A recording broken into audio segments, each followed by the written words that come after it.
This is the Big O Show. This is the Big O Show. All right. How you feeling, Are you feeling good? I'm feeling good. I probably enjoyed the best August basketball I've seen in a long time with those 2 Olympic championship games. I mean, I just think the way the basketball competition ended, so close, both games against France, 3-point games down to the wire. That was some good hoops. Usually, I guess except for maybe the bubble year, you just don't get hoops in August like that. That was a lot of fun. Yeah, no, it was the whole Olympics was fun. I don't think you can ever compete with Paris. I'm sorry. There's only one canvas like that, and no canvas in the world. Los Angeles, everybody else. I don't know where Tom Cruise is going to jump out of in Los Angeles to make it. Yeah, I know, but I'm just saying that canvas is. Oh my God, it's so beautiful. It's so impeccable. The only criminal thing was making them swim in the Seine. That's about the only thing that I was like, I just cringed every time because I'm just like, no, dude, no. All that reminded me of was Kramer swimming in the East River in Seinfeld. That's exactly what that reminded me of. But the difference was, and to be candid with everyone out there, I was in Europe at the start of the Olympics. And what made France so great also is so many people from so many countries were able to go and follow their teams. I mean, you're talking a train ride from every country in Europe. So all of a sudden, the competitions, you had the local flavor. You're not going to have that in LA. It's not as easy to get to from Germany and the Netherlands and Belgium and England and Spain and Portugal and Italy and Greece. So it's going to be different. That was the beauty of it. It was a hub country where so many people could easily get in and get out, that you had that nationalistic feeling for so many different countries. You lose that in LA, it's going to be typical America, sizzle and glamour. The backdrops in Paris were stunning. Oh, man, that's it. Just, I mean, that volleyball court. How do you top that, dude? Yes, doesn't matter. You can put it like right where Pepperdine is at. And Pepperdine, to me, is the greatest university to ever go and study and hang out because Malibu, yep. Class, you're just looking at the Pacific Ocean, and it's just like so gorgeous. You know what I'm saying? Even if you put it there, it's still not going to match it, bro. It's just not going to match I agree. It was a great games, and the basketball games were great. And the way the men's game ended with Steph Curry, the way the women's game ended with a foot on the line, you couldn't have asked for better theater or better drama. Yeah. I'm a big Kelsey Plum fan. She's, I just dig her, man. She's a great player, and then she's just great for basketball too, because she's just a great ambassador, for the game. So she has fun. You know what I'm saying? She's cool to watch. I like her, man. Good stuff there. And again, now you know what I like about this for Spo and for Heat Nation too. Overall, there's no discussion about who's next. Like you read all over the place, and sometimes there's a list and all that, and it's like, hey, man, let's not bullshit ourselves. There's one dude that should be next, and it's that guy right there, and that's it. So that's pretty cool to know that Spo is probably the next guy. And Big O, that's important for this reason. We can talk about the Heat culture and the lineage and the Pat Riley impact. But as we move further and further away from the 70s and the Riley impact, players don't necessarily know. There was a great story when Gordon Hayward came here for his recruiting visit out of Utah. And they had the meeting, and Gordon was in there with his wife, and it was very impressive. And they left the room, and supposedly Gordon Hayward's wife went to Gordon. Who was that? She didn't know who Pat Riley was. Because as the years go on, yes, they brought back the Showtime series on HBO last year. We got to see it a little. But you move away from the Riley lineage. You just do. Just it's like, you know what? It's like telling a player right now about Red Auerbach's cigar. And they'll go, cigar? Someone smoked at a game? What are you talking about? It's a different time. It's a different era. But I think right now, Erik Spoelstra is that guy. He's the big three coach with the championships. He's the guy who takes 12 undrafted players and gets them to the NBA Finals. Erik Spoelstra, that's why he got that extension. That's why he got that 8-year deal, one of the highest paid coaches. He now, matter of fact, I'm going to ask you this. Would you agree that going forward, that Erik Spoelstra arguably either is or will be the face of the Miami Heat? I would tell you that if you're in the Heat organization and if you don't make Erik Spoelstra the face of your organization, you're making a grave mistake because he's the only one that can carry the torch. It's an exceptional point on your part because I'm just thinking about the Dolphins. Mystique is gone, dude. That shit only lives on with me. Yes. People that are old. Yes. It doesn't live on with anybody young. And so until somebody resurrects their own image with the Dolphins currently, it's a great point. Floundering around like they've been floundering now for decades because that face is gone, bro. Unfortunately, that's history. No young person can relate to Shula ever again. Or Joe Robbie or the perfect season. You do have to move on. You're right. It's over. You have to move on. And with the Heat, they have a luxury that unfortunately the Dolphins didn't have. They have somebody that comes from the lineage of it that can stay and keep the torch going and keep it, what's that called? Not relatable, but current. You know what I'm saying? Right. Because Erik Spoelstra is the guy. And now if he becomes the Olympic coach for the next 8 years, for the next 8 years, the best players in the world are going to be, talking and communicating with this guy. And man, you have to take advantage of that. I totally agree.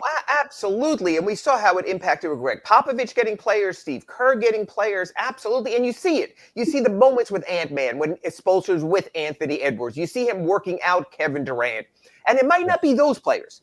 It might not be Kevin Durant coming to the Heat, but it might be a friend of Kevin Durant. It might be a teammate of Kevin Durant where he goes, hey, I'm 37 now, but you're a free agent. This is where you want to go. This is who you want to play for. That's the kind of recruiting you get done there. There could not have been two better faces for the Heat recruiting than Erik Spoelstra with his coaching genius and Bam Adebayo with his likability and ability to play as a, hey, I'm going to steal a line here, super role player that you can be. What other player recruits someone that says you can be the man? Dwayne eventually got to that point with LeBron, but it was hard a little bit at the beginning. But that's who Bam is also. This was a very successful Miami Heat Olympics. I agree, Big O. Yeah, no, definitely. And even for Jaquez to go out there and be able to practice against those guys.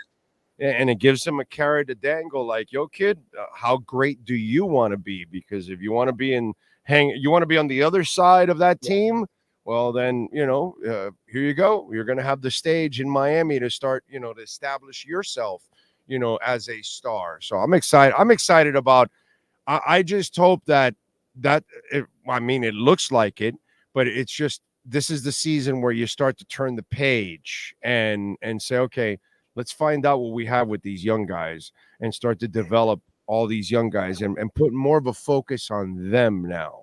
You know what? I gotta sort of open a little the window to people and how things work. So a lot of times I'll come on with Big O and I have my agenda, he has his agenda, and yet we always wind up in the same place. And when I'm done with my segment, Big O will tweet out our segment, and usually there's a player picture. And I always say to myself, this time I'm going to try to avoid the Jimmy Butler picture, and it's not going to be there. And yet in this discussion, when you talk about the Heat turning the page, Jimmy Butler's going to decide if they turn the page. Because if Jimmy Butler opts into one more year, that's 2 more years of Jimmy Butler. That's a lifetime, Big O, in the NBA. That's a waiting game. I know, I wouldn't say this. I wouldn't say that Big O is trying to chase Jimmy Butler, but Big O feels there's a time for a turning of the page. If Jimmy Butler really wants to get his contract and move on. I mean, you're behind on that one. That was last year that I wanted to turn. But he had the contract. So it's going to be so interesting. Does Jimmy Butler play for a great year to get himself elsewhere? Does he play for a great year thinking he can get more time with the Heat? Or does he not have a great year and has to stay for the $52 million? Because as ESPN Bobby Marks has pointed out, there's one team that will have enough cap space to sign him outright next summer, and that's the Brooklyn Nets. And you don't trade off Kevin Durant and James Harden and eventually get rid of Ben Simmons' older players to bring in a 36-year-old player. It's going to be very interesting, this Jimmy Butler dance. But you know what, Big O? You and I just spoke about Spoelstra. We just spoke about Bam Adebayo. So much of this still resolves. Put the picture in the promo. It still resolves around Jimmy Butler. It just does. That's the NBA works. It does, but you've got to, as an organization now, kind of walk a fine line of, okay, yeah, it's your team, but but we have to also develop these guys because Jimmy, unfortunately, we're coming to the end one way or the other. Either this is your last year with us or this is your last 2 years with us. But 2 years is a long time. Yeah, I know, but we've got to also, so and he can't be a cock blocker either. He has to kind of be a team. He's always been a team guy. So that shouldn't, none of this really should be a problem because he's not capable enough of offensively carrying you anyway. So he has to be the team guy, and he has to be the super team guy to kind of get everybody else involved to make his life better and make him look better, because really he doesn't have the energy to go out there and put 35 a night. He just doesn't. And that's what I want to see. I want to see 70 quality Jimmy Butler games. So, Big O, you're telling me at 36 you don't think there are 70 quality Jimmy Butler games? I didn't think there was 2 years ago. Why would I think now? It was like he was running out of gas. You can tell that he's... Big O, you've seen this enough in sports. The term, 2 words here, okay? Contract year. You've seen this play out in sports before. Sometimes a contract year could be the ultimate fountain of youth, could be the ultimate rejuvenation. That's what the Heat have to hope for. The Heat have to hope for that Jimmy is so desperate for an extension or a new contract or free agency. No. See, here's where I disagree with you. When you've played 2 easy years of regular season basketball, where you've laughed at the process, where you've laughed at the culture, because the Heat as an organization cannot sell to the rest of their players, work hard every day, work hard every minute, cover, do everything you got to do. And your best players like, I'm at a coffee tasting contest. Oh, I'm at the tennis courts. And you cannot sell that. It cannot go that way. You know what I'm saying? So you have to make a decision as an organization. Where are you going? And so either Jimmy Butler has to either get on board back to the way the Heat do things, but the Heat have to get back to doing things the way they normally do them. And if Jimmy Butler wants to join them, great. And if he can't, well, then so be it. You got your answer. Move on. Again, it's a case of, can a leopard change his spots? I understand that. We saw a player like Dwayne Wade later in his career do that. We've seen other players later in their Shaquille O'Neal later in his career do that. It's hard to do that, but you need to. But if Jimmy still envisions himself as the $60 million a year player, as that guy, show it. You know what, Big O? I hope I'm wrong. And you know what, Big O? I hope that you're wrong. I hope we're all wrong and Jimmy can manifest that the indifference of the last 2 years and the long playoff runs, hey, you were done on May 2nd. You have all the time in the world. You've traveled the world. Come back. Show it to us. I hope on our Accurate Pembroke Pines every single week this season, you and I go, wow, didn't think Jimmy had that in him. Or even this, Big O, wow, Jimmy played 4 games last week. How about that? We need to see it. I agree. Yeah, I just haven't. I don't have hope for that anymore because I just don't think he can physically do it. I think he's been kind of coasting is what he's been doing. By the way, folks, you can get the 2025 Integras right now at $349 a month, the 2024 RDX at $399 a month, and that RDX you can get 3.9% financing up to 60 months, and you can get electrified with the ZDX, either $469 loyalty or $499 all approved leases, 0.9% financing up to 72 months there on the ZDX. So check it out at 15601 Pines Boulevard, just off of I-75 and Pines.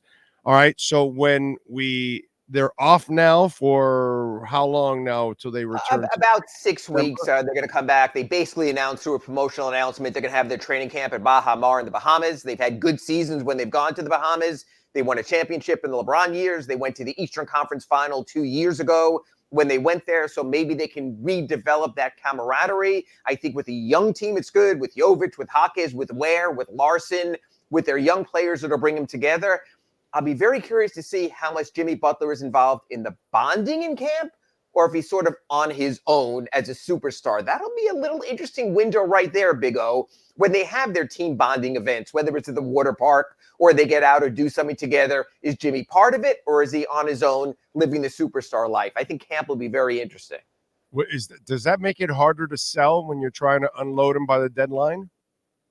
How so? I don't follow. That he's not a sociable cat, that he's really people know. People know from the Rachel Nichols, Minnesota Timberwolves sitting at a camp, you know what you're getting. So again, Jimmy Butler will work in a culture world. There are certain teams you can't bring in and expect that to work. You have to have a very strong organization to make it work. That's why it's mostly, let's be honest here, 3 Eastern Conference Finals in 5 years. That's why it's mostly worked here, because of Pat Riley, because of Erik Spoelstra. It has to be the right team, or I was speaking to someone about this earlier today. It has to be a desperate team, a team that says we need a player now. We don't care about the contract. We don't care about the years. And to me, the Clippers in a week are opening their new arena.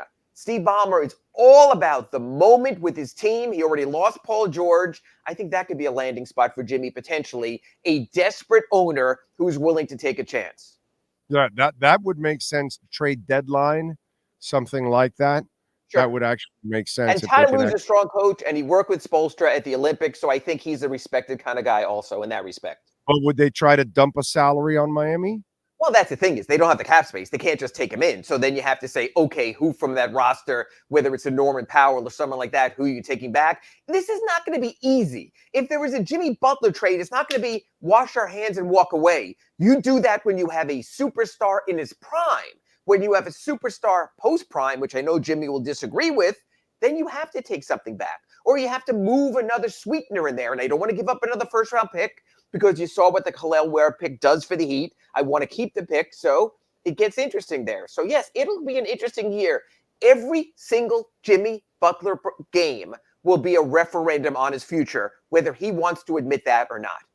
Yeah, unfortunately, it is what it is. All right, what are you working on the Sentinel so folks can check you out? You know, I'm working on my Ask Ira for tomorrow, and I'm writing about Duncan Robinson. And the one thing Steph Curry showed us in that championship game is you need a three-point threat. You need that guy who can give you 9 points in 2 minutes at the moment of truth. This is a three-point world, a three-point league. We even saw it from the French women in their comeback against Team USA also.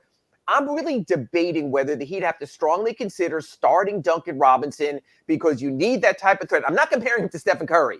And yet, Duncan Robinson's career track with his number of threes and first to 300, 400, and 500 three-pointers is right there with Steph Curry. So, yes, they have Tyler Hero and they have Terry Rozier, but I'm not so sure one of those shouldn't come off the bench to get the three-point spacing of Duncan Robinson. We've talked about the contract. We've talked about whether he's overpaid or not, but I know this. And Saturday at the Olympics confirmed this. You need three-point shooting. You need that threat. You need that one guy out there. He can't shoot it. Duncan Robinson is the guy for the Heat in that regard. I'm really curious to see how it plays out this year for him. I think his contract is a bargain nowadays because of the way he's turned himself into a basketball player now. Yeah.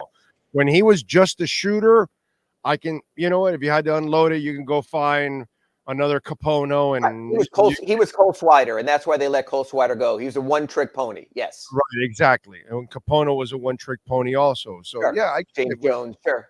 Yeah, we've seen those kind of guys, but this guy, man, this guy's turned himself into a basketball player. Interesting, yeah. Much respect for him. Follow him on Twitter at Ira Heatbeat, and of course, subscribe to the South Florida Sun Sentinel. Ira, we will catch up next week. Thank you for the time, sir. Schedule comes out into this week. We'll break it down in our accurate Pembroke Pines report next Monday. Thanks, Big O. Thank you, sir. There you go, Ira Winderman. And again, get electrified. That ZDX, get it now, man. 0.9% financing up to 72 months, man. Come on, dude. Take advantage. That is awesome. And they are flying out the door at Craig Zinn's Acura of Pembroke Pines.